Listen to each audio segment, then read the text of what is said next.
बिस्मिल्लाहिर्रहमानिर्रहीम, अस्सलामुअलैकुम। आप देख रहे हैं धूम न्यूज HD सैटेलाइट चैनल और मैं हूं आपके साथ सुंबल ज़िया।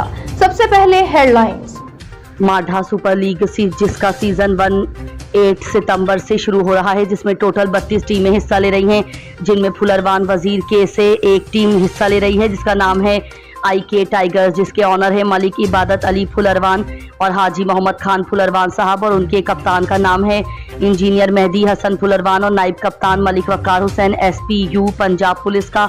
और टीम के बाकी खिलाड़ियों में मियां शाहिद, इबादत अली, जुनैद फरजंद, काशी पेसर, चौधरी असद, राना अवैस, राना नईम, मलिक अब्दुल जब्बार फुलरवान, मलिक मंसर, फकीर हुसैन, अरसलान असलम, राशिद अली, बशारत अली, अली अहमद शामिल हैं। Report city press club registered Chaudhry Abid Rasool, district reporter Dhoom news satellite channel Hujra Shah मुकीम।